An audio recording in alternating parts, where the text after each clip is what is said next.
Hello everyone, my name is Anna Mardal and this is another Let's Play of A Little Lily Princess by Hanako Games.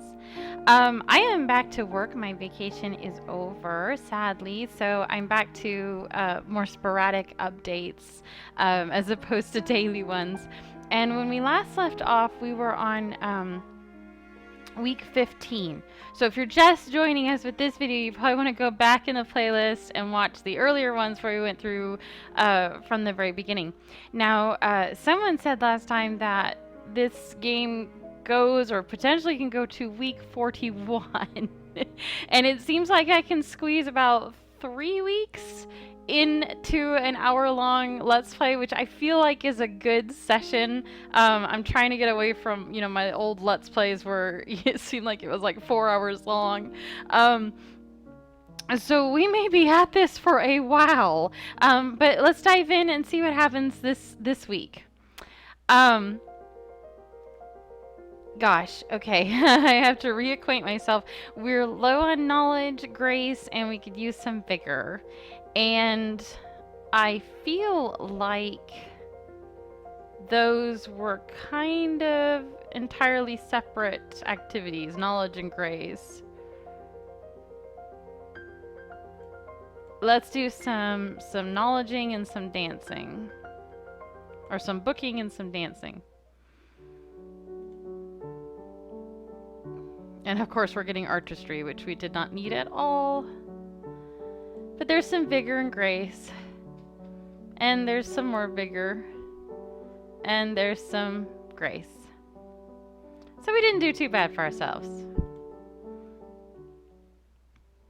Sarah's room at Miss Minchin's seminary.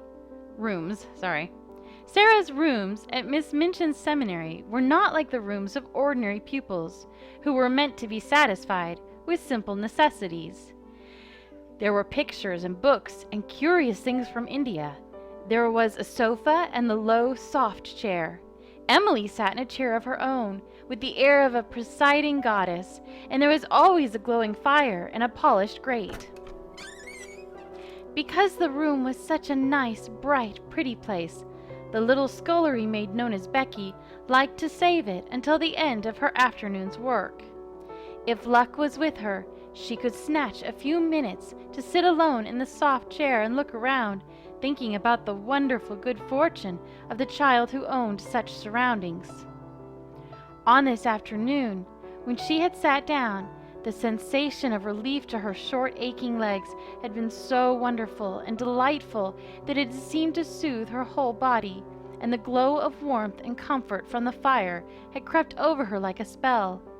Her hard-working young body was tired past the limits of endurance. As she looked at the red coals, a tired, slow smile stole over her smudged face. Her head nodded forward without being aware of it, and her eyelids drooped. Thus it was that when Sarah returned to her rooms, her mind full of song and dance, she found an empty coal box on her floor, and a maid so deeply asleep that she might have been an enchanted princess. Oh, that poor thing! Becky looked nothing like any illustration of sleeping beauty. Her gown was stained, her face smeared with soot, and her poor little kerchief hung half off her head. Even her face, beneath the dirt, was a plain one. She looked only like an ugly, stunted, worn-out little scullery drudge. But Sarah was not cross to find such a figure in her favorite own chair. The ill-used heroine of the story! Now at last I can talk to her when she wakes. She crept closer to the chair, walking quietly on raised feet, and stood there looking at her. I wish she'd waken herself. I don't wish to waken her, but Miss Minchin will be cross if she finds out.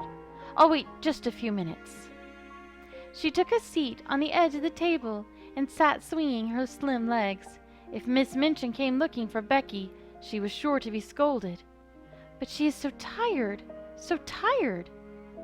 At that moment, Sarah's indecision was interrupted by a popping sound from the fire.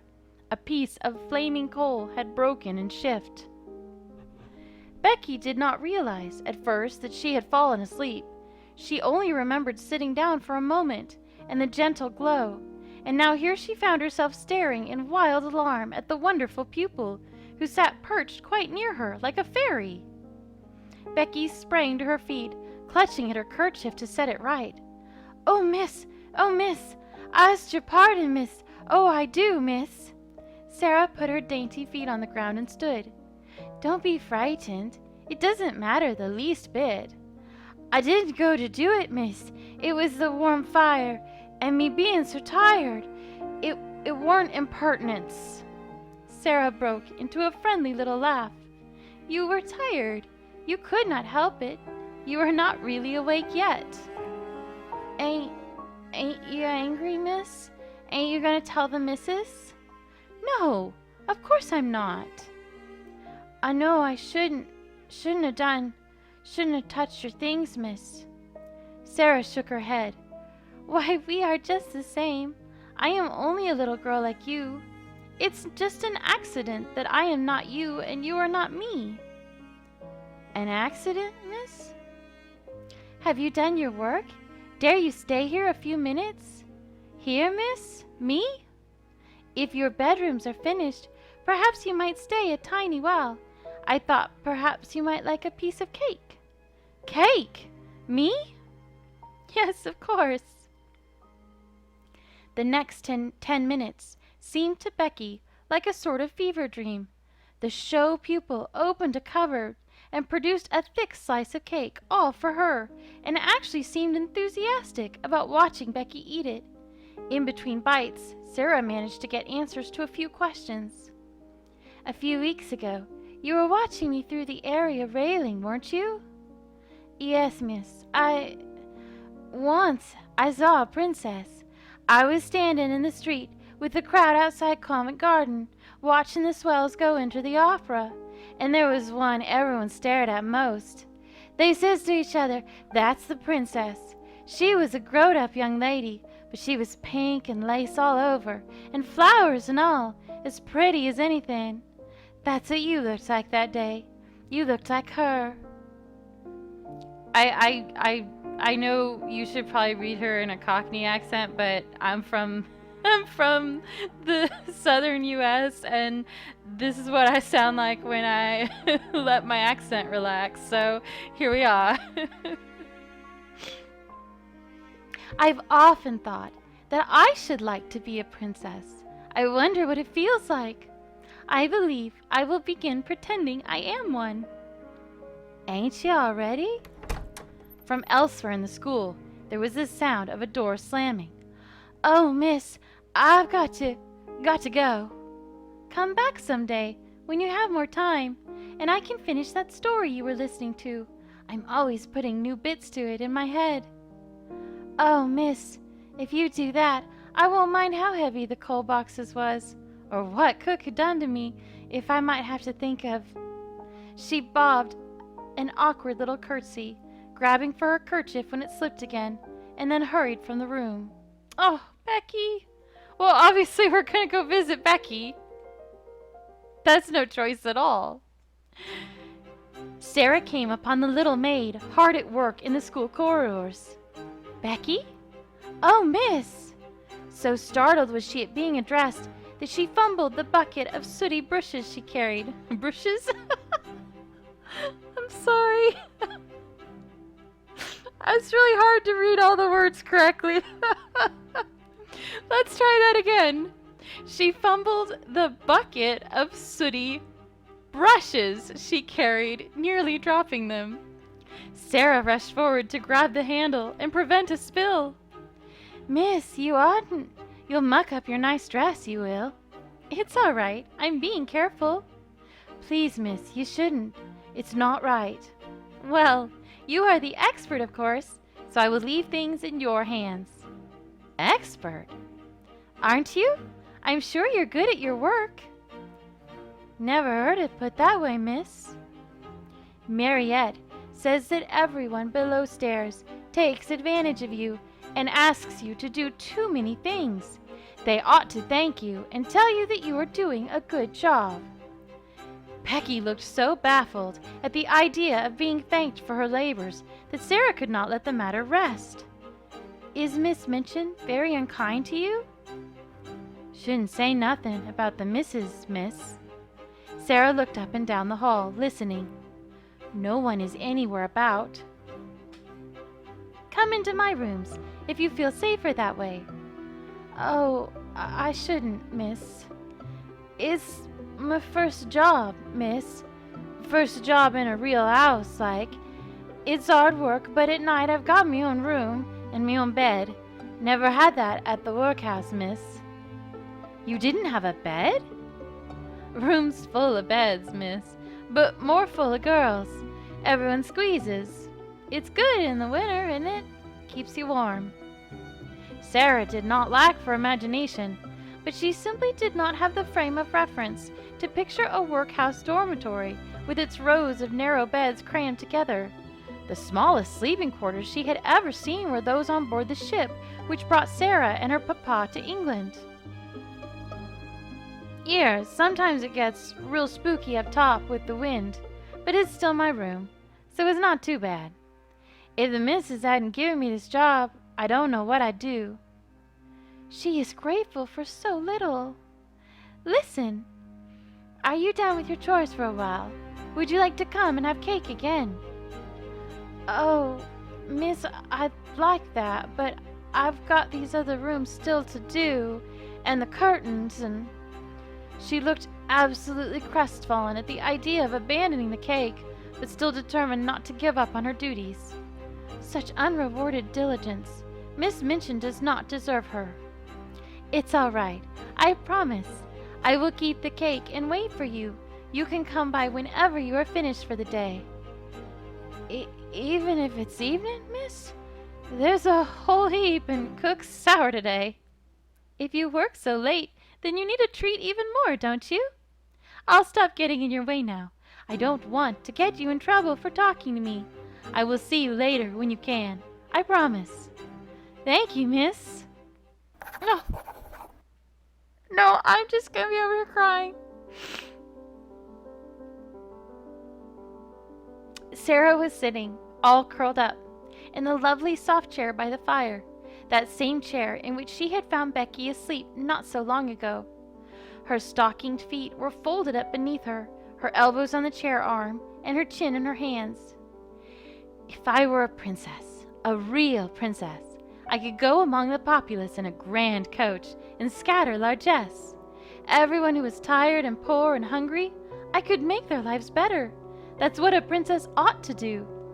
Even if I am only a pretend princess, I can still invent little things to do for people. She thought back to Becky's amazed delight at being warmed and fed. It took so little to make a difference for her. She was just as happy as if it had been largesse. From now on, I'll pretend that to do things people like is scattering largesse. Then I can truly be a princess. That thought swelled up inside her, making her head feel quite light. Before she knew it, Sarah was sitting straight up in her chair, her arms at her sides and her feet hanging down, just like a little princess on her throne.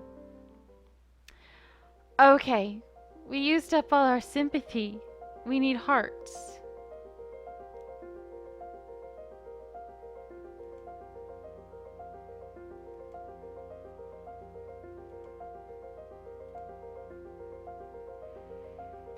Let's do that.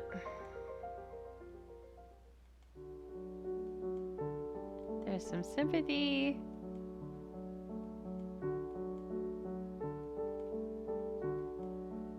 We didn't get as much as I wanted, but we're still doing pretty good. Mademoiselle, there is a letter for you. A letter from Papa? She took the paper into her hands, not without the faintest twinge of dismay. She was glad, beyond glad, to have word from her beloved Papa, and yet such a letter made her realize she had not much thought about him for days and days. Papa would be glad that I had found so many things to fill my days. I should not feel upset. Banishing guilt, she drew out the letter and began to absorb its contents. My dear little missus. This letter was far more fulfilling than the early missive from Bombay. He told her of many things he had seen and done, and how people that she had met in India were getting on, and it was all quite agreeable. And then the most exciting news! A friend of mine, from my schoolboy days, came to visit me here in India quite unexpectedly, to let me know of a piece of good fortune. He owns a large tract of land, too large to have seen every detail of it himself, but recently has made a remarkable discovery, a deposit of diamonds. He is now engaged in developing the mines to bring out these diamonds, and if all goes as he most confidently expects, he will become possessed of such wealth as makes one dizzy to think of.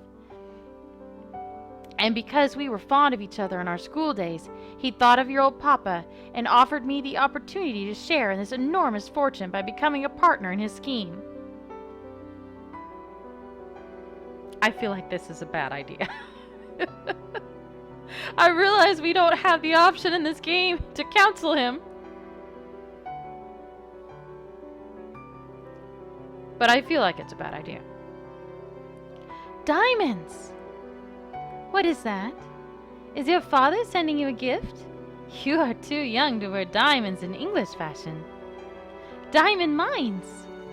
Sarah's mind was filled with images from the Arabian Nights. Deep caverns beneath the earth, sparkling stones studded into the walls and ceilings, dark-eyed dwarves digging them free with heavy picks, heaps of discarded treasure shimmering with enchantments. Can such marvelous things really be true? It was all too much to put into words.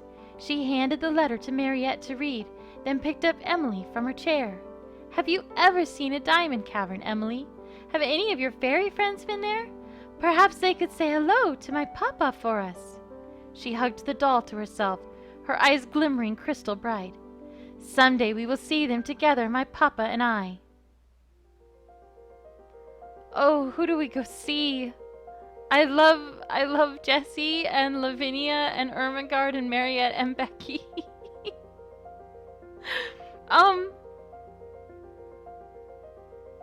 I'm really torn. I'm gonna go see Becky again because I really did like her. Becky leaned back in the soft, comfortable chair and listened as Sarah spun a story for her.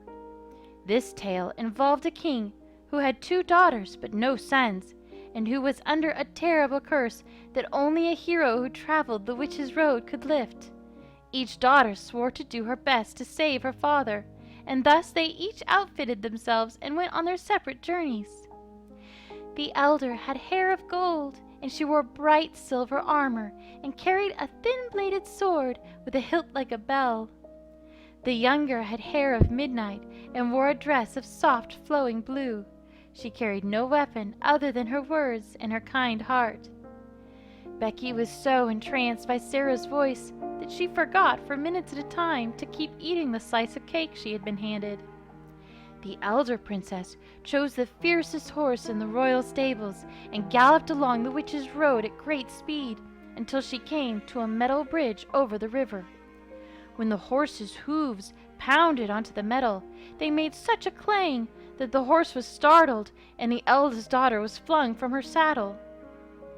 The younger princess did not want to tire her favorite pony by making him carry her, so she walked down the witch's road holding his reins. They went much more slowly, but at last they reached the bridge. Her gentle pony didn't want to touch the metal bridge, but he trusted the youngest daughter, and she soothed and petted him, and together they crossed the river. As Sarah's story continued, the kind younger daughter encountered a monster which terrified her and required her bolder sister's approach to chase it away. Eventually, the 2 princesses learned to work together and progressed to the end of the road. And there, inside the twisted brambles of the witch's hut, they found their father. Was the curse broken? I was cursed, he said, because I had no sons to rule after me. I built this road myself as a test. But now the 2 of you have learned your strength, and I know you can rule together. Oh. Becky folded her hands under her chin and let out a fond sigh. Could 2 princesses really rule a kingdom, miss? I don't see why not. Our queen was a princess once. Guess it's so. All of a sudden, she sat bolt upright in the chair. Blimey, the time! Sorry, miss. It's all right. I suppose you ought to go. Becky looked dolefully at the thick slice of cake, still half uneaten, that sat before her. Can I take it with me, miss? I've got my pocket here, you see. Tied beneath Becky's apron was a stained old cloth pouch, the surviving half of a discarded pair of pockets from some lady's wardrobe. Sarah did not imagine that any cake held in such a pocket would be pleasant to eat afterwards, but scolded herself that it was not her decision to make. Of course you can. Thank you, miss. She happily tipped the plate into her pocket. I can eat this later up in the attic, miss. I've got to eat it careful, 'cause if I leave crumbs, the rats will come out to get 'em. Rats? Are there rats there? Lots of 'em, miss. There mostly is rats and mice in attics. You get used to the noise they make scuttling about. I've got so I don't mind 'em, so long as they don't run over my pillow. Oof! You can get used to anything, after a bit. You have to, miss, if you're born like I was. I'd rather have rats than cockroaches. Oh, so would I! I think I might manage to make friends with a rat in time, but I don't believe I should like to make friends with a cockroach. Friends? Well, they are creatures, just like cats or dogs. They could be friendly. I think Becky needs that food more than the rats do, but I wonder if the rats are hungry too. Perhaps if there are any crumbs in your pocket, you should shake it out somewhere away from your bed, so that if the rats come out to eat, they won't bother you. That's clever, miss. Perhaps I'll try that. Oh, Sarah.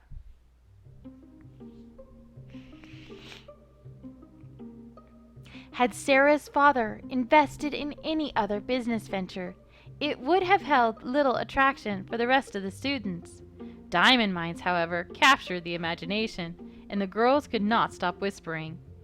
They knew little about the details of mining in faraway lands, but fairy tales they understood, especially with a teller such as Sarah among them. Tell me the part about the dogs again, Sarah Mamma. Deep underground, beyond the passage with the lamps, there were 4 doorways, and each led to a different kind of treasure: copper, silver, gold, and diamond. The first was the room of copper. Copper lanterns hung from the ceiling, and copper pots lined the walls, and over the floor was spread a blanket of copper coins. But the guardian of this room was a dog with copper eyes as big as saucers and a mouth full of rough-edged copper teeth. Not everyone was quite so caught up in wonder. It's a silly fancy, like everything Sarah says. I don't believe such things as diamond mines even exist. Well, people have to get them from somewhere. Of course they find diamonds in the earth, but one at a time, surely, not whole mines filled with diamonds.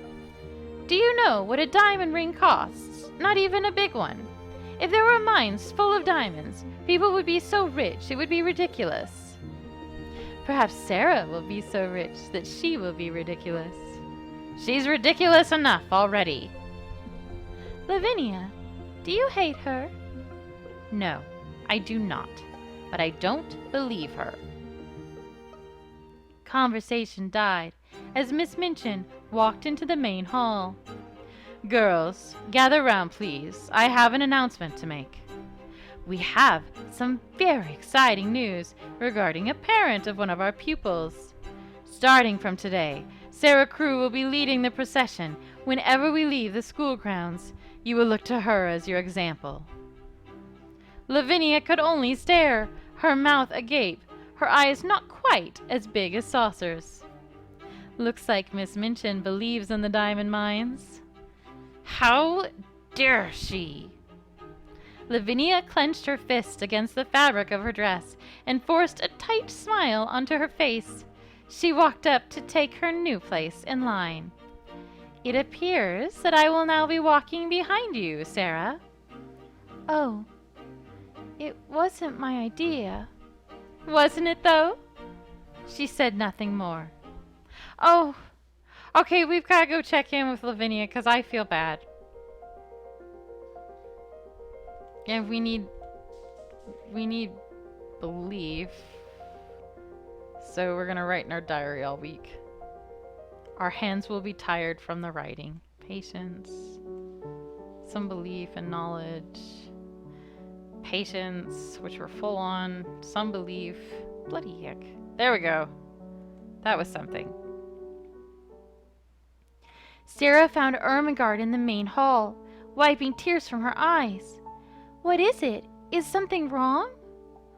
Oh, Sarah, do you remember the nest of eggs we saw in the tree a while ago? Oh, did they hatch?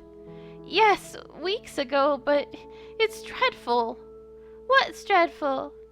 Tybalt, Miss Minchin's cat. He got out and climbed the tree and killed the babies. What? Oh no.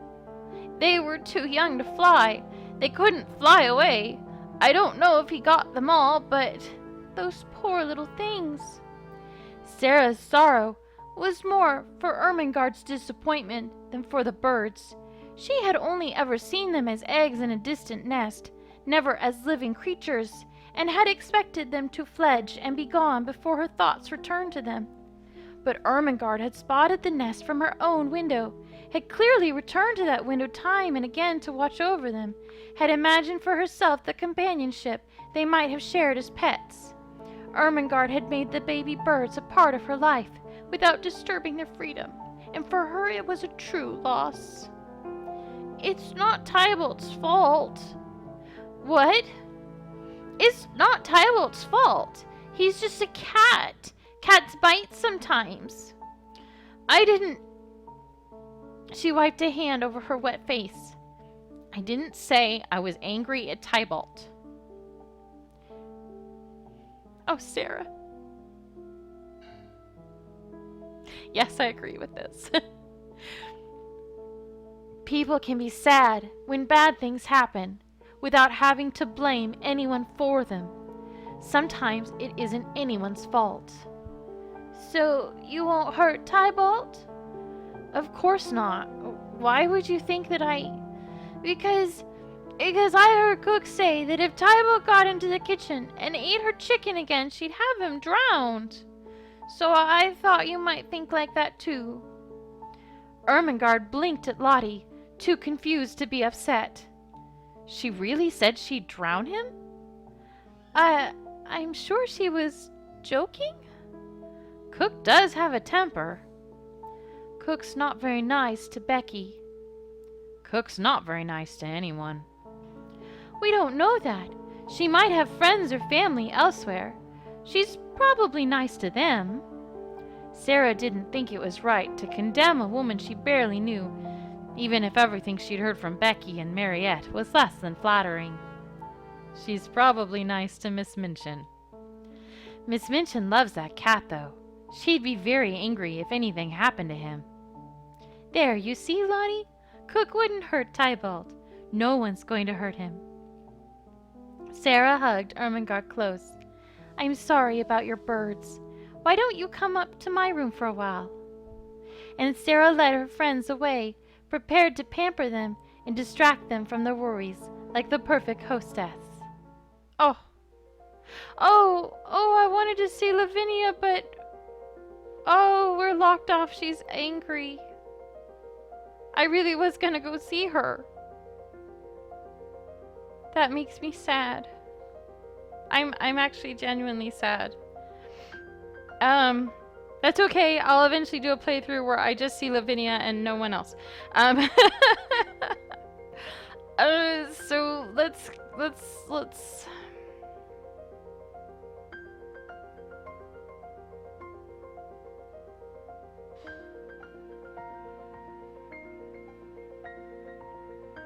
I miss Jessie. I'm not gonna deny it. Let's go see Jessie. As Sarah walked through the front hall of Miss Minchin's seminary, she heard a strange thumping noise coming from the classroom, which should have been empty at such an hour. Has something fallen? Opening the door, she found Jessie in mid-leap, practicing dance moves in the unused space. Oh! I'm sorry. I didn't mean to startle you. That's all right. Come in and close the door. Sarah took a seat on one of the form benches. You like dancing, don't you?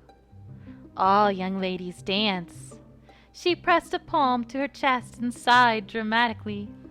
In the ballroom, the beautiful but impoverished daughter of faded nobility can catch the eye of a landed gentleman, and a perfect match will be made. If you have 2 left feet, then beware, you might be sent home in disgrace. Sarah laughed, swinging up her feet to demonstrate their clumsiness, even though she was privately skeptical. Surely no one would be rude enough to tell a lady to her face that she was a dreadful dancer and unworthy to be present. Well, perhaps Levinia would. And Jessie might agree with her. She usually agrees with whatever Levinia says. But Sarah, I was wondering, what sort of dancing do they have in India? The natives, I mean. I'm sure people like that don't have ballrooms, but there must be something. Everyone likes to dance sometimes, even servants. I don't know very much about it. My papa's friends said that the dances the natives do are called nouch, and that they are impolite, and therefore the British are trying to make them stop. Oh, well... Achievement: avoided swearing during a Let's Play. Well, so far anyway. I have never seen such a dance. I am not sure what makes a dance impolite. Being danced by a girl who's too pretty. Oh, Jessie has her angry face on. I love Jessie. In the opera ballet, the patrons demand pretty girls for the stage. But then, because they are pretty and performing for the eyes of men, they sometimes call them not very nice things. I suppose India is not so different after all.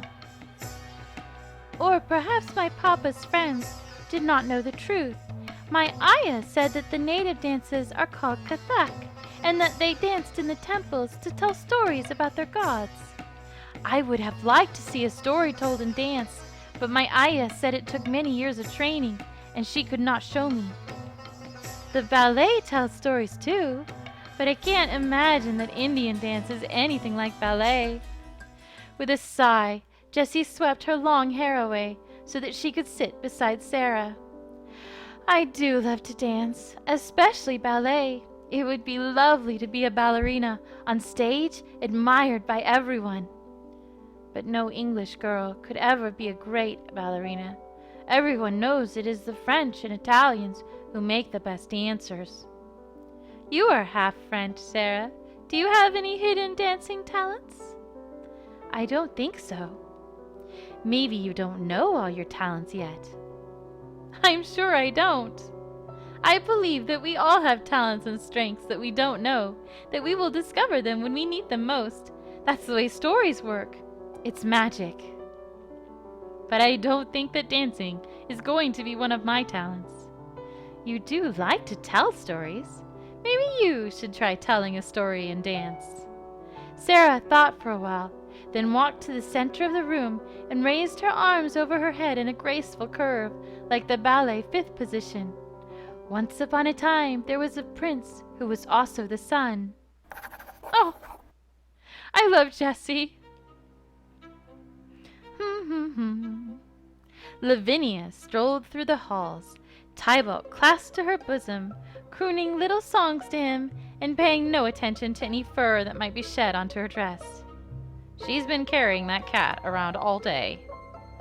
Gossiping about your betters, Ermengarde? You had better be careful. Bad little birds who squawk and squeal get gobbled up whole. Levinia threw her head back and laughed. Tybalt stirred in her grasp, yowling faintly. Shh, my prince. Yes, you are a good kitty. Shush. That's what cats do, you know. They eat the weak. The sound of her humming marked her passage as she moved out of sight. I think she sent that cat on the birds on purpose." "I'm sure she wouldn't do that." "You heard what she said. She was laughing at me." "That doesn't mean that she... No, I won't believe it. She said what she said to taunt you, and that was very unkind of her. But she isn't a wicked person, not really. It would be wrong to accuse her of something so dreadful." "You are too charitable. Lavinia is horrid." "I know, you're always kind, and I'm glad that you are, but she doesn't deserve it." "It isn't so much about what she deserves. Kindness isn't something you should have to earn. A princess should always be kind, whether it's to a noble or a peasant or a witch. Sometimes being kind to a wicked witch is the only way to break her spell, or to make a friend." "I wish Lavinia would be kinder to others." "So do I." I really love Sarah.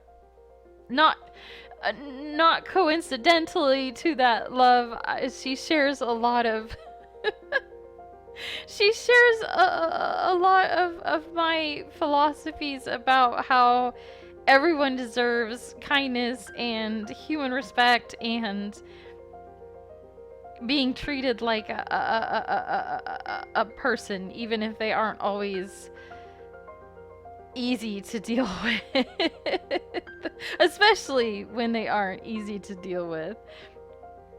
And I liked the story about being kind to a witch to break her spell or to become her friend. We need artistry and grace because Jessie took a bunch out of us, and coincidentally they all come from dance.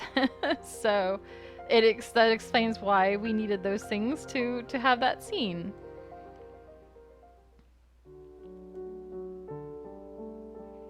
Now we're getting artistry and grace. There we go. Some vigor. Some more grace. Wow, we don't have any belief though. "Sarah, may I come in?" Of course. "This may be a foolish question, but do you know where Levinia has gone?" Is she not in her room? "No." "Then I don't know where she is. Perhaps she went out to have an ice?"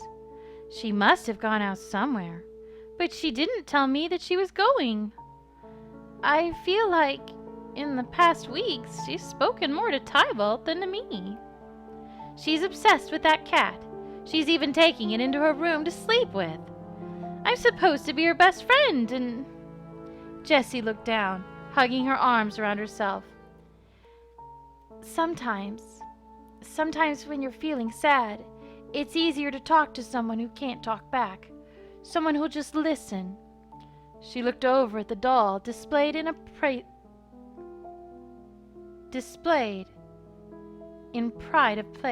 place of pride. "Emily is a very good listener." "You think Lavinia has troubles she isn't telling me about?" "I don't know. You know her better than I do." "I would turn myself into a cat if I could, if that would make her happy." Oh, Jessie. "It doesn't usually go well in stories when a princess is turned into a cat. That means she's under a curse." "Oh, I'm no princess." "You could be, if you wanted to. Anyone can be a princess if they're willing to work hard at it. That's only pretend." I think princesses who live in castles are a kind of pretend too, because we pretend that they're different than we are just because of where they were born." "You are a queer sort of girl sometimes, Sarah Crew. Maybe you're the one who was born different." And we can't go see Levinia. I'm just dying from it. Wow, 9 artistry and 9 grace. I'm doing it. We've got it. Let's go. Jessie caught up with Sarah in the hallway and followed along behind at her elbow. "You're looking very pretty today, Sarah." Do I look any different than usual? Maybe that's just Jessie's way of saying hello. Thank you. Of course, it's easy for you to be pretty because you have so many nice things and you have your own maid to help dress and style you. And I wanted to ask you a favor. Oh! What is it? You're the only girl I know here with your very own personal lady's maid. Lavi says her parents say she's too young. Don't tell her I told you that. It doesn't mean she's jealous of you. I hadn't thought about Mariette as something to be jealous of. So as it is, I was wondering if I could borrow her. Mariette? Why? So that she could show me some new things to do with my hair? She's French, isn't she? She might even have been to Paris, and Paris is the very height of fashion. She might have all kinds of tricks, paints, embellishments, ways to curl hair without damage. I have to know. I have never seen her so passionate. Well, Mariette is not a thing you can borrow, but I don't mind if you visit her. And if you ask her nicely, I'm sure she will talk to you about Paris fashions. She does know a great deal more about hair and clothing than I do. But I think your hair looks perfectly nice as it is. It's not perfect. It's never perfect. She pulled a section of her long red hair over her shoulder and glared at it. Especially its color. It's unlucky. It's sinful, lustful. Witches and criminals and fallen women have red hair. Your hair can't make you sinful. Well, of course it's not true, but it's what other people think that matters. And there's nothing I can do about it. Diet doesn't help. I could try to stain it black, but then it might be damaged or mark my clothing, and I would be humiliated. She cut herself off, forcing her features back into the shape of a smile. I must not damage my hair, even if it is too long and heavy for the best dancing. It is my responsibility. You say that you must, but I don't see why that would be so. The length of my hair is my one unique beauty, you see. It's something that other girls can't copy, not unless they spent years working at it like I have.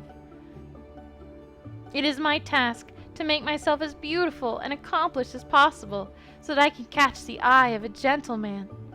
Oh. It's different for girls like you and Lavi. You are your father's only heir. You will be wealthy, and I will be pretty. Is that the only thing she wants to be? Well, come and visit me, and I will try to help you talk to Mariette. Thank you! You're so sweet.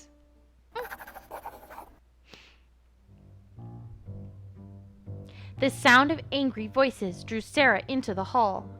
You've been touching my things, haven't you? No, miss, I ain't. Didn't you clean my rooms? Yes, miss. Then you touched my belongings, didn't you? No, please your pardon, miss, I didn't. Let her be. Sarah found herself quite cross with Levinia. Lavinia's moods had been mercurial for some time, but to take them out on Becky, who could not defend herself, it was too much. Of course she's been in your rooms to clean them, and she may have moved something to dust it. That's not doing anything wrong, and you've no reason to scold her. No reason! No reason if she moves my books so that I cannot find them, and knocks items off my tables, and puts her filthy fingers on my underclothes. The impertinence of it, as if she had any right to handle a young lady's possessions. Please, miss, I'm sorry. But Lavinia's eyes were on Sarah now. Perhaps you're the reason she can't keep her hands to herself. Don't think I haven't noticed. Noticed what? That girl spending extra time in your rooms. What have you been teaching her in there, hidden away? Telling stories again? What would Miss Minchin think of that? I have given Becky extra duties. It wasn't entirely a falsehood, Sarah told herself. She had requested that Becky stay and speak with her, and request from a servant was something like and a request from a student was something like a duty for a servant. If you told Miss Minchin, she would wonder why you were interfering. You already have a personal maid. Is every servant in the school meant to be at your beck and call? There are many things I need done, and it is none of your concern.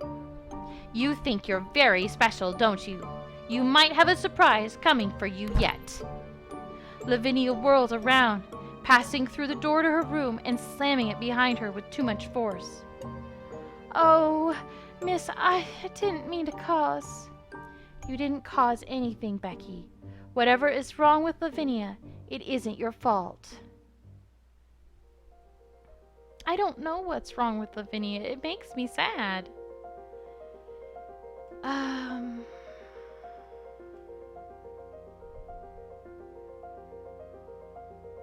Here's hoping we get some artistry and grace and belief.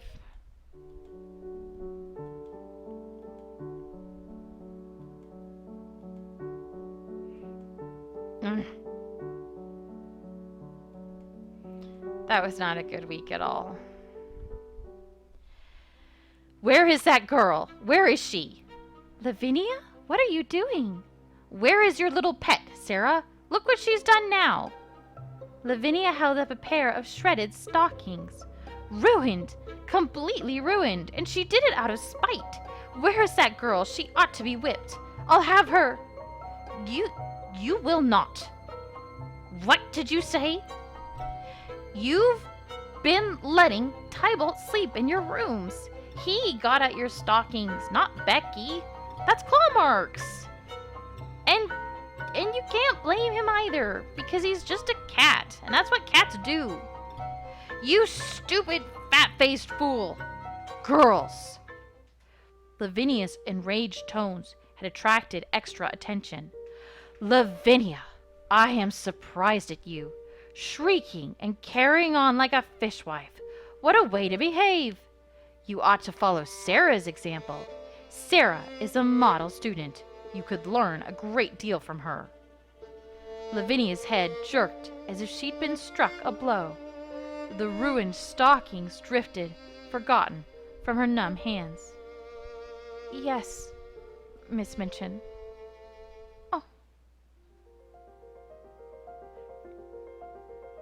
I feel really sorry for her. I don't know what's going on.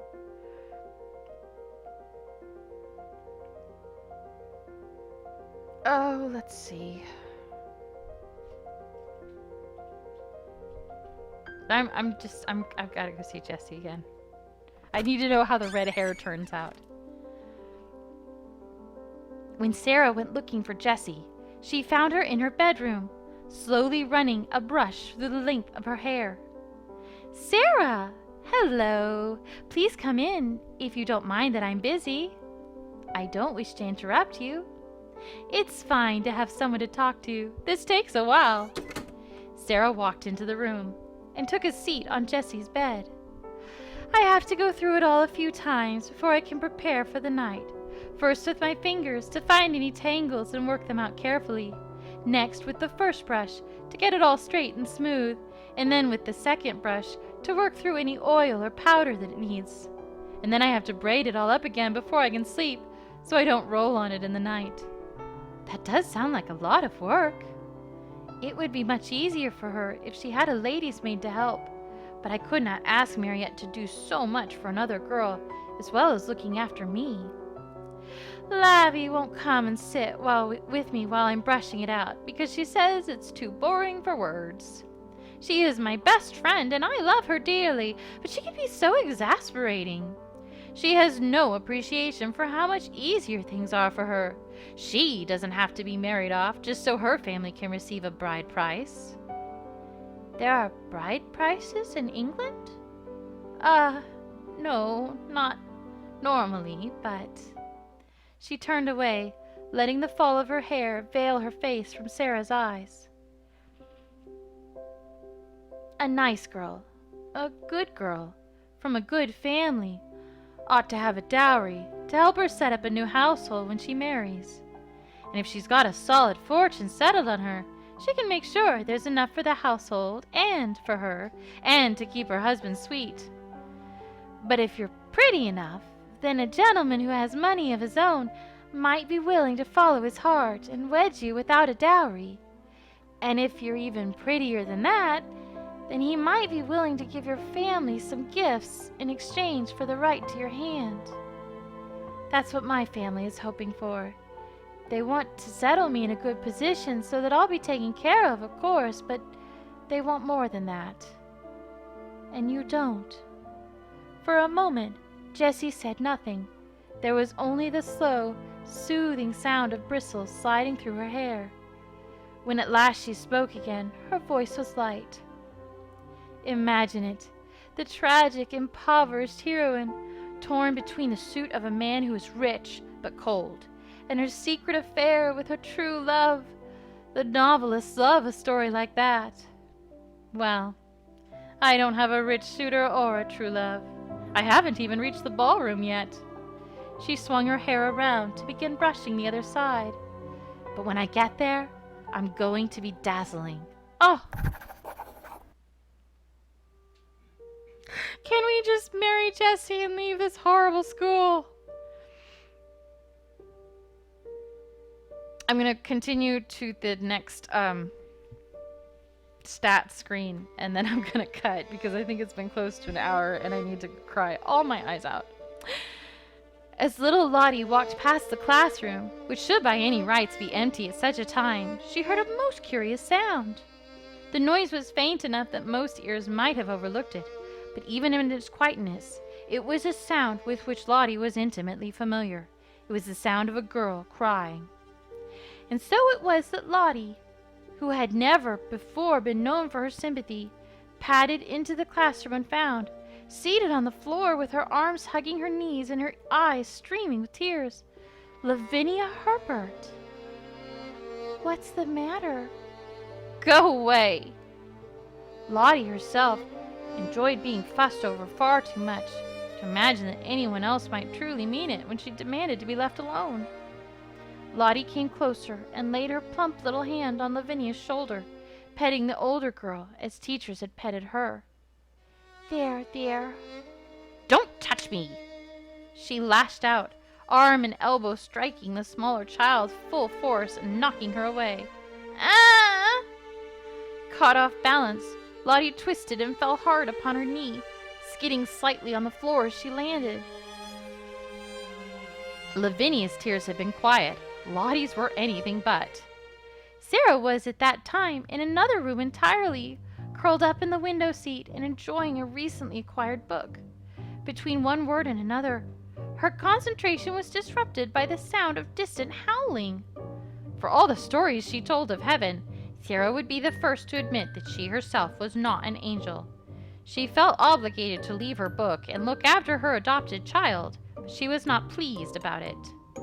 Thus, when she stomped into the classroom and found Lottie on the ground nursing her red knee and Lavinia standing over her, Sarah herself felt quite snappish and unreasonable. "Stop this minute, you crybaby! Stop this minute!" "I'm not a crybaby. I'm not. You are! You nasty little spoiled thing! I should like to slap you!" "Sarah!" Sarah whirled on Lavinia, who appeared to be the root cause of the disruption of her reading, and whose face was now quite dry. "Well, I should like to slap you." Immediately ashamed, she struggled to restrain herself. "But I don't want to slap you." "No, I do want to slap you, and I should like to slap you, but I won't, because we are not little gutter children. We are both old enough to know better." "Huh, yes, your Royal Highness. We are princesses, I believe. At least one of us is." It stung. It stung more bitterly than either of them could have expected, for Sarah to hear her beloved fancy mocked in such a tone. She felt the blood rush up into her face and tingle in her ears. But she stopped herself. A princess did not fly into rages. "It's true. Sometimes I do pretend I am a princess.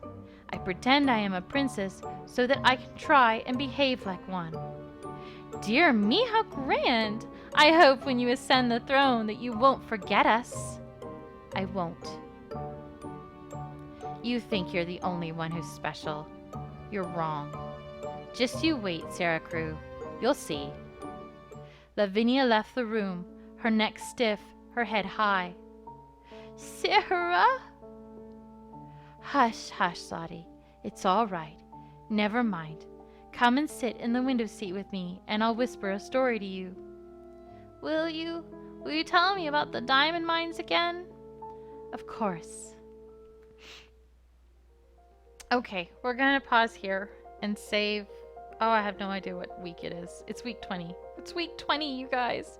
So we got 5 weeks into that Let's Play, which I think was about an hour, maybe a little short of that. Oh my gosh. I'm gonna have to play this game like a million times to see everyone's scenes.